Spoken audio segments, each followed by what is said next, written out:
여러분 반갑습니다. 또 한 주가 이렇게 시작이 되네요. 벌써 1월도 2023년 1월, 그러니까 1월도 세 번째 주를 시작을 하게 되네요. 시간이 참 빠르다. 다 동감하실 겁니다. 자, 1월 16일 월요일자 순서 진행을 하겠습니다. 자, 먼저 오늘의 헤드라인부터 소개를 해드리고 오늘은 아주 중요한 두 꼭지 정도만 자세히 좀 전해드릴게요. 자, 한국여행업협회가 협회 차원의 비자 문제 해결에 최우선을 삼겠다고 기자간담회를 통해서 밝혔습니다. 아이아따가 공정위 반발해서 공정위의 그 조치에 반발해서 고등법원에 행정소송을 했습니다. 어떤 내용인지 이렇게 오래간만에 들으시는 분은 잘 모르시겠죠. 저희가 자세히 설명을 해드릴게요. 도대체 뭘 반발했고 뭘 행정소송을 한 건지. 네. 자, 텍스트 뉴스에는 데스크 칼럼 기적이 필요한 2023년이라는 제목의 칼럼이 올라와 있고요.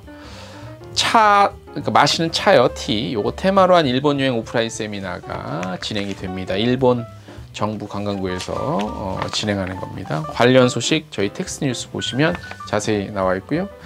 롯데관광이 고품격 북유럽 패키지 상품 홈쇼핑 통해서 판매를 했습니다. 가격대가 한 800만 원 정도 되는데도 불구하고 요게 수요가 꽤 되네요. 네. 자, 여행 유튜브 꼭 그 조회수가 많거나 구독자가 많지 않더라도 여행 유튜버 크리에이트 그 작품을 위해서, 컨텐츠를 위해서 이곳에 가서 찍기만 하면 제 개인적인 생각으로 조회수 한 100만 보장되지 않을까라는 곳이 있습니다. 궁금하시죠? 어딘지. 네, 궁금하시면 저희 트래블데일리 텍스트 뉴스 보시면 자세히 나와 있습니다. 노란풍선에서는 가벼운 주말여행 기획전을 오픈했고요. 교원 투어의 여행 이지는 브랜드 명예의 전당 1위를 수상했습니다. 에미레이트 항공은 특별 프로모션 진행하고요. 대한항공은 복조리 나눠주는 행사 진행합니다. 트립닷컴은 강원도와 외국인 관광의 유치 협력 체결을 하고 본격적인 활동에 나선다고 합니다. 여기까지가 오늘의 헤드라인이고요. 본격적으로 첫 소식부터 자세하게 전해드리겠습니다.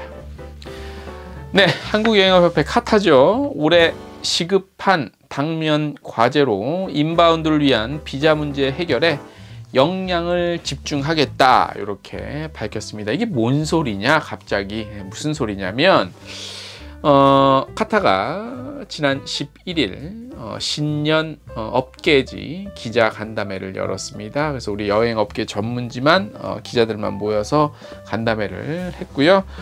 심층적인 얘기가 나왔겠죠. 네, 오창희 회장은 그나마 아웃바운드는 한숨을 돌렸는데, 왜냐면 이제 아웃바운드는 제재는 일단 없으니까. 하지만 인바운드와 국내 여행 문제는 아직도 좀 많이 있죠. 그래서 특히 인바운드 시장 경쟁력 강화를 위해서 비자 제도 개선 협회가 해야 할 최우선 과제라고 밝혔습니다. 이게 이제 무슨 얘기냐면, 그러니까 오창희 회장이 지금 코로나 때도 그렇고 몇 년 전부터 이제 국가 정부에서 하는 이 관련 회의를 나가면 우리 업계 얘기를 많이 했죠. 일단 아웃바운드 관련한 얘기도 많이 했죠. 근데 지금 어쨌든 코로나가 이제 끝나가는 시점에서 그런 것들은 좀 해결이 됐는데, 인바운드 관련해서 비자 문제 해결, 또 K-이스타, K하고 ETA 있죠. 요 K-이타 요거가 지금 특히 동남아권 그 국가들 비자 받는데 굉장히 좀 장애입니다. 그래서 이런 문제들을 좀 해결해 달라고 수차례 얘기했지만 이게 변한 게 없어요. 이게 왜 그러냐면, 이제 그래서 이제 좀 해결하려고 법무부 관련 관계자들 만나자고 요청도 수차례 했는데 만나는 것조차가 쉽지가 않았대요. 이건 꼭 업계뿐만이 아니라 원래 그런 자리가 이렇게 쉽게 만나지지가 않아요. 예. 그리고 이게 어떤 지금 부분이 있냐면 이런 거예요. 이게 왜 지금 필요하냐면, 예를 들어서 이런 겁니다. 우리 인바운드 하시는 분 좀 아실 거예요. 예를 들어서 우리나라 사람이 태국 같은 데 여행을 갈 땐 그야말로 여권 하나만 있으면 가요. 그냥 기내에서 작성한 것도 없어요, 요즘엔.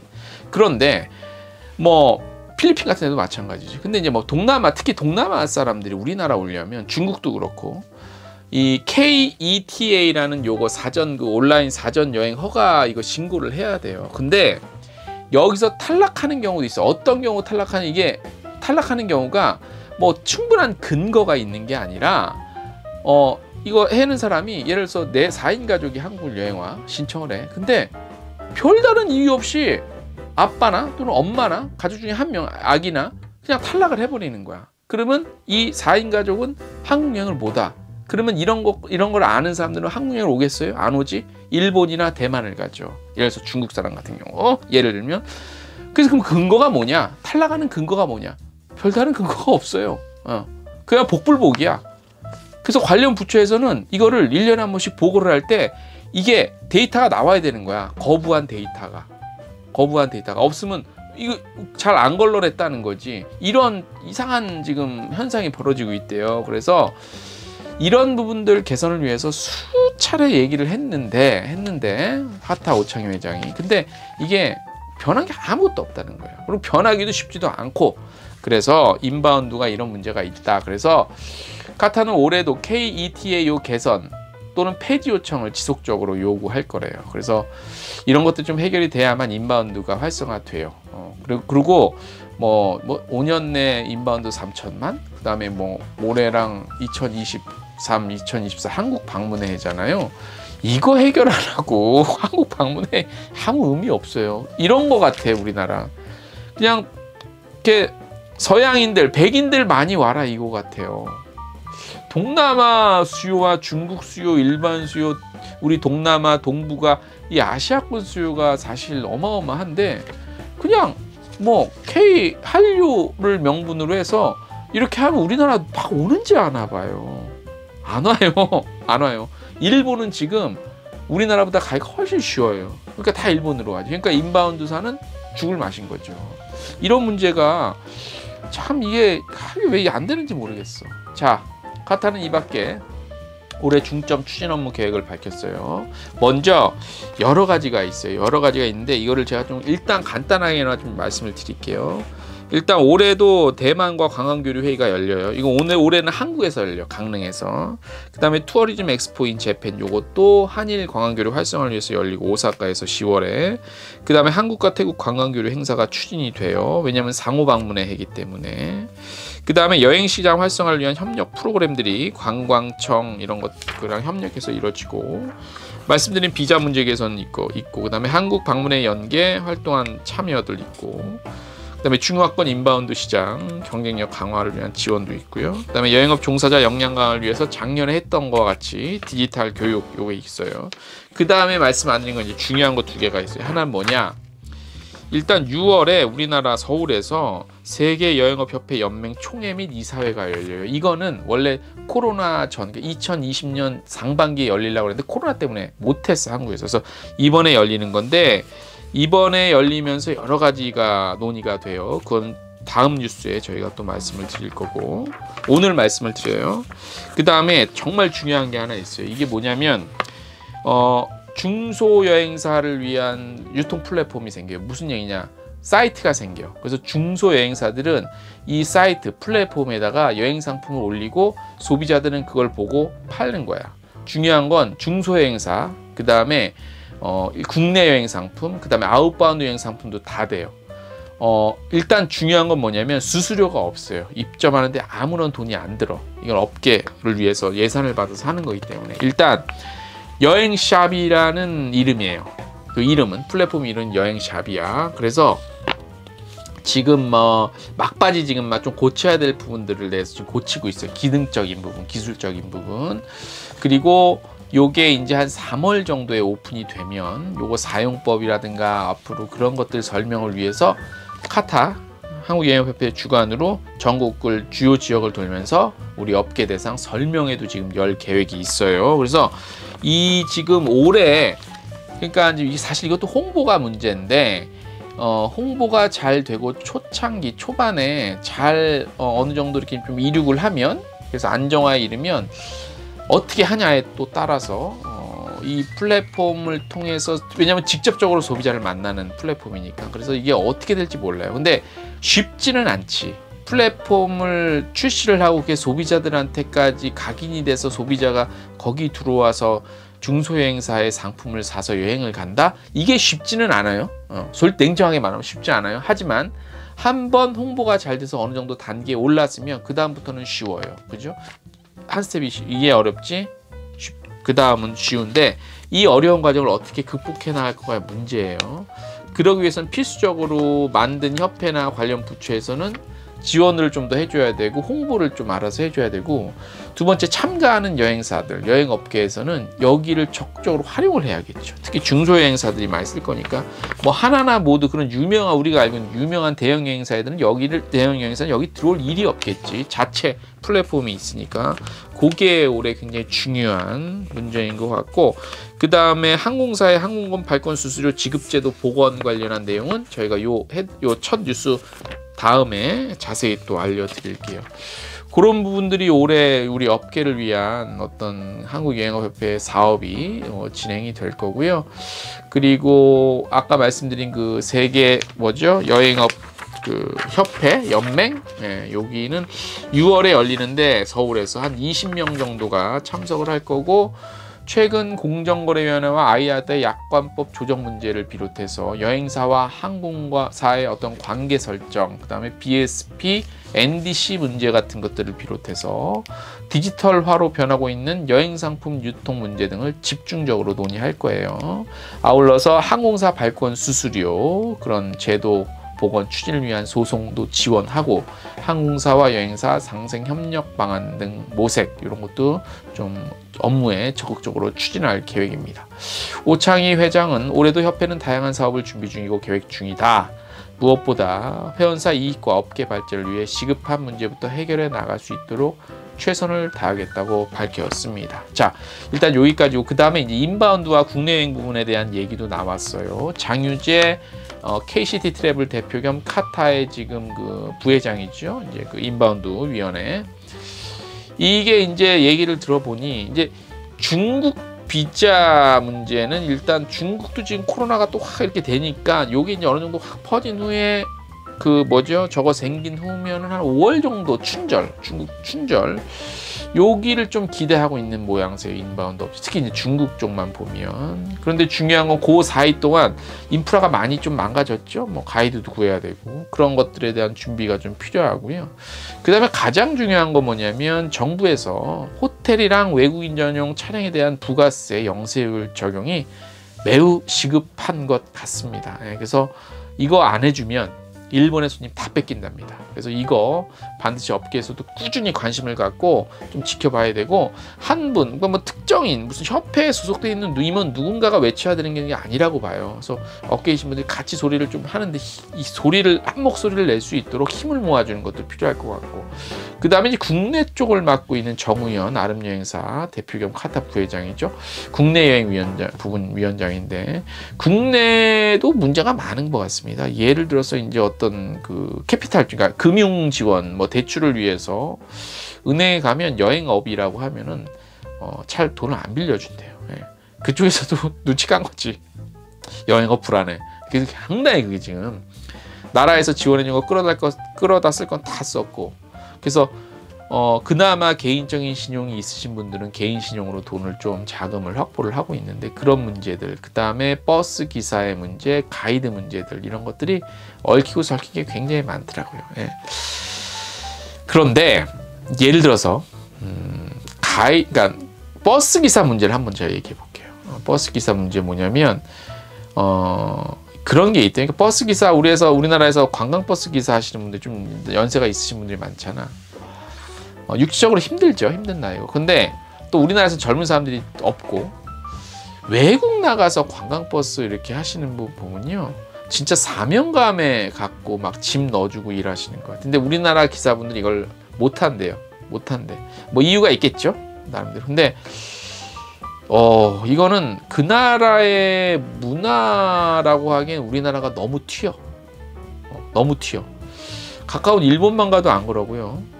뭐 동남아 가도 당연히 안 그러고, 유럽이나 서구권 가도 전혀 안 그래요. 완전 웃으면서 막 짐 다 해주시고 하는데, 제가 직접 경험하고 봤으니까. 근데 우리나라가, 그 나라가 잘한다, 우리나라가 못한다라고 말씀드리긴 좀 저도 좀 부담스러운데, 굳이 표현하자면 우리나라가 너무 튀어요. 그런 쪽에 있어서. 그래서 뭐 우리나라 문화라고 하면 또 문화라고 할 수도 있어요. 예민한 문제인데 확실히 우리나라는 관광대국 되기에는 여기까지다. 한계라는 게 분명히 여기까지라는 게 보여요. 국민 전체 그거 중에 한 2% 차지한다 하잖아요. 우리나라가 관광산업이. 더 이상은 힘들지 않겠나. 그런 부분들이 보이고, 이런 부분들을 계속해서 개선하려면 좀 그나마 연령이 좀 젊은 층들이 와서 대신 뭐 돈을 많이 벌어야지 오죠. 그죠? 그런 좀 부분들에 대한 지원과 관심이 필요한데, 우리나라 무슨 뭐 말도 안 되는 스타트업 뭐 몇만 개 육성 관광 스타트업 말도 안 되는 햇소리 하죠. 이거 관련한 내용 이번 주 저희 이정민 칼럼 보면 나와 있는데, 그런 부분이 좀 필요한 것 같습니다. 네. 자, 다음 소식입니다. 조금 전에 말씀드린 그 부분의 연장인데요. 뭐냐면 공정위죠. 공정위가 아시다시피 항공권 판매 수수료 관련해서 아이아따에다가 시정명령을 내렸죠. 근데 그 이후에 변한 건 지금 없습니다. 왜냐하면 아이아따에서 일부 조항에 대해서 반발을 하고 고등법원에 행정소송을 내고 일단 시간 연장 끌기에 돌입한 것 같아요. 자, 신년 기자간담회에서 또 나온 얘기예요. 최근 진행되고 있는 사항을 좀 카타 측에서 얘기를 했는데, 공정위가 아이아따의 항공권 판매 수수료 관련 기존 약관 조항의 위법성에 대해서 시정명을 내린 바 있다고 저희가 2월 작년 2022년 9월 4일자 저희 트래블데일리 뉴스를 보시면 좀 복잡하기 때문에 관심 있으신 분 혹시나 모르시는 분 그걸 보셔야 돼요. 자, 시정명령이 크게 두 가지였습니다. 의사 표시 의제권이랑 수수료권이에요. 뭐 좀 어렵죠. 근데 일단 수수료만 보자. 근데 아이아따에서도 공정위 명령 중에서 다른 건 다 오케이 했는데 이 수수료권 요구에 대해서는 받아들이지 않았어요. 그래서 이제 행정소송으로 간 건데, 그러니까 공정위에서 야, 수수료 문제 왜 이래 이거 고쳐 했는데 아이아따에서 싫어, 나 행정소송 갈 거야라고 한 거예요 지금까지. 그래서 각각 이제 변호인을 선임하겠죠. 공정위가 피고로 가고 아이아따가 원고 자격으로 일단 소송 절차는 진행이 될 거예요.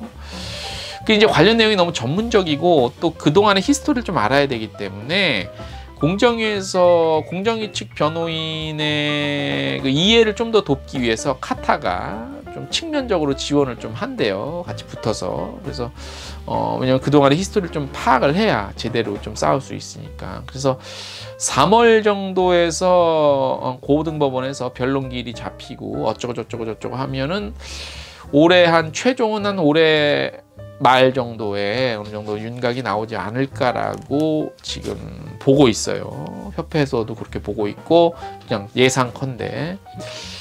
그래서 카타에서 파악한 아이아따 측의 불복 조항이 뭐였냐면, 먼저 대리점과의 계약서가, 이 계약서 자체가 과연 약관이냐 아니냐를 따지고 있었는데 공정위는 이미 약관으로 결론을 내린 거죠. 그래서 약관법에 적용을 시킨 거예요, 공정위는. 그리고 아이아따에서는 피신고인이 아이아따가 아니라 항공사다 이건. 그러니까 우리한테 말하지 말아라고 계속 주장을 하는 거예요. 그래서 카타에서도 원래는 피신고인을 항공사로 했는데 공정위에서 보니까 야, 이거는 어떻게 항공사가 피신고인이 될 수 없는 사안이다. 아이아따 너희들이 피신고인이다. 그렇게 했기 때문에 카타 한국여행업협회는 피신고인을 아이아따라고 한 거래요. 이런 히스토리가 있고요. 그래서 어쨌든 뭐 이 소송이라는 것이 시간이 필요한 문제잖아요. 일단 가는 데까지 가봐야겠죠. 근데 중요한 건 이게 너네는 우리의 적이야라는 문제가 아니에요. 아시다시피. 그래서 물론 업계 일부에서는 아이아따 측이 좀 시간을 끄는 것이 아니냐는 비판이 당연히 일겠죠. 예, 당연히 일겠지. 하지만 어쨌든 그 아이아따 측도 반박 또는 변론할 수 있는 그 권한이 부여가 돼야 되니까 시간이 걸리더라도 그거는 분명히 필요한 부분입니다. 상식적으로 이 세상은 그렇게 돌아가니까. 그래서 그러니까 한국여행협회도 이건 어떤 뭐 항공사랑 싸우자는 문제가 아니다. 문제가 아니고 항공사랑 사실 여행사랑은 협력이 돼야지요. 그래서 어쩐 서로 윈윈하고 업계가 동반 성장이 좀 중요하다라는 게 핵심이지. 그렇게만 따지면 그러면 그동안 못 받은 수수료 몇 년씩 한 10년 상당 가까운 거 이걸 다 받아 이렇게 나와 있는데 그게 아니잖아요, 지금 여행사 입장에서. 그래서 이런 부분들은 정말로 뭐 한 발 서로 간의 한 발 양보의 문제는 아닌 것 같고 정말 상식적이고 합리적인 그런 그 어떤 이해관계 속에서 뭐 당연히 반발에 대한 뭐 변론권도 보장이 돼야 되고요. 그런 예를 들어서 법적 다툼으로 가야 된다면 가야 되겠죠. 그래서 상식적인 어떤 토론과 그런 과정이 충분히 이루어진 다음에 상식적으로 이거는 결론이 나야 된다고 생각을 합니다. 물론 저의 개인적인 생각도 담긴 얘기죠. 그렇습니다. 아무튼 뭐 그 모든 게 다 잘 될 수는 없으나 그래도 좀 원만하게 다 해결되는 게 좋은 것 같습니다. 자, 오늘 저희가 준비한 소식은 여기까지고요. 이번 한 주 또 저희 열심히 뛰어보도록 하겠습니다. 오늘 소식 여기까지입니다.